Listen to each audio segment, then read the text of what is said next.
You'll never guess what happened when they were putting up the new goalposts. They buried Belding beneath them. No such luck. They were drilling and they must have hit a pipeline. There's oil squirting out. Huh? Oh, you see? That's what happens when man alters the natural order of the environment. Hey, chill out, Mama. It was a chick digging the hole. And we'll drill for the billions of barrels of oil that we have right now warehoused underground, including our resources offshore.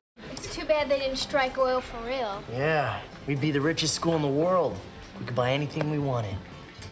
We will drill here and drill now, and now's when you chant, drill, baby, drill. Yes.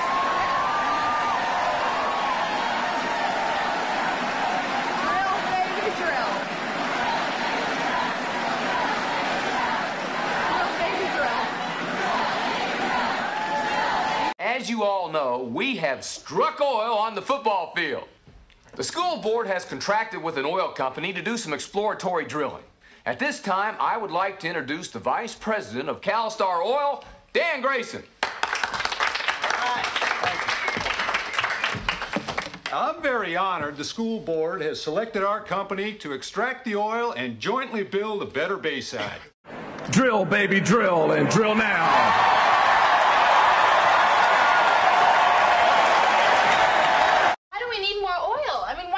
On alternative sources of energy, like the sun. Well, because the sun's our competitor, young lady, and we're in the oil business. Can solar power become mainstream? Could business go further and be a force for good? Can 100,000 people in 100 countries come together to build a new brand of progress for the world? We think so. And today, BP, Amoco, Arco, and Castro get together to try. Beyond Petroleum. BP. Please excuse my joke. Now, we are exploring alternatives like wind and solar power, but until these technologies become cost-efficient, oil is still our best energy source. Hey, we're glad it is, because we want a bigger gym and a cheerleader in every locker. Drill, baby, drill. Drill, baby, drill.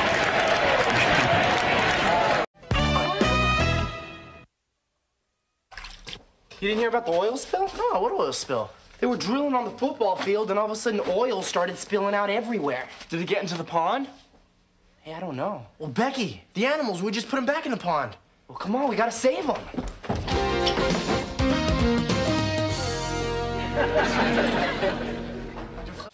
There's been an oil spill. It's terrible, sir. Look what happened to Becky. Please, Becky, it's okay. The poor thing. It's okay. Please, sir, show us how to clean her off. She's not moving, Zach. I know she's probably in shock. Just please help us, sir. Well, I'll do what I can, Zach, but... Zach, Becky's dead. No. No. Oh, please, give her... Come on, Screech, just clean her off. It's okay, Becky. We'll clean you off. It's no use, Zach. I don't believe that. Come on, Becky. Zach, I wish there was something I can do, but it's too late. You guys, I heard about the pond. Oh. Zach, I'm so sorry. It's terrible. Should have listened to you, Jesse. Sorry, Becky. It wasn't your fault. Don't worry about Becky, Zach. She's where the oil can't hurt her now. I feel as bad as you do. I loved going down to the pond and feeding Becky. But accidents happen. Accidents happen a lot with oil companies. Then they just slip out of being responsible for them. Oh, Jesse, it's not that simple. With progress, there's often a price to pay. Won't simply say to me, the buck stops with me. Well, I think I said that all along. When you took over this company, one of the quotes that's often attributed to you is that you were going to focus on safety like a laser. What happened? I have, every day, for the last 4 years. But it's all gone now. Well, it's clear that maybe it wasn't sufficient. I feel great sorrow for all of this. What I'm trying to say is that CalStar Oil is right. They're not taking something out of the ground. They're helping put a lot more back in. Jesse? Yesterday, because of your oil spill, we put 20 dead animals back into the ground. Well, we're sorry about that. Now, it was an accident, and we cleaned it up. Yeah, but can you guarantee that it won't happen again? Yeah. There are no guarantees, but we'll make Yes, but what happens if there's a bigger accident and oil gets over everything, just like this? Oh, young young man, this is outrageous. You give me that. Oh, look at this. I'm covered with oil. Well, it was an accident, sir. But at least you'll be alive when you clean it off.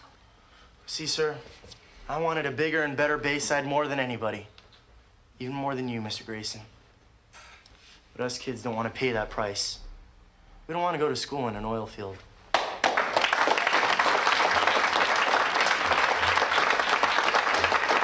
I think we know how we should vote.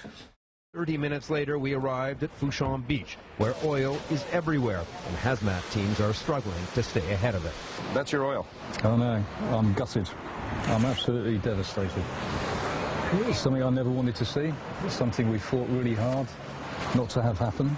You have said that the Gulf is a very big ocean. It can handle this. Do you still feel that way? I said that in the context of about a week ago when at that time we were being successful in keeping the oil off the shore. Clearly, the defences of the shore have been breached. We're not far from Grand Isle, and there are signs there saying, "Shame on you, BP." You, I understand, have had some death threats, and I spoke to somebody from Mobile, Alabama last night, and when he heard I was talking to you, he was just fuming, furious, and he said, ask him what it feels like to be the man ultimately responsible for destroying all of this. Well, I share his frustration and anger, and we can't change the past, but we can do everything in our power to make the future better, and that's what we're going to do. And on two more points on the subject of dispersants, Tony Hayward told me they will continue to use Corexit. Despite the controversy, he's convinced it is no more harmful than dish soap. And as for Secretary Salazar's comments, Diane, that he may push BP aside, Tony Hayward just simply wouldn't rise to it. He said, we're part of a joint effort. We're sticking to it. He said dish soap again? He did. He says the science just isn't there. All right, Jeff.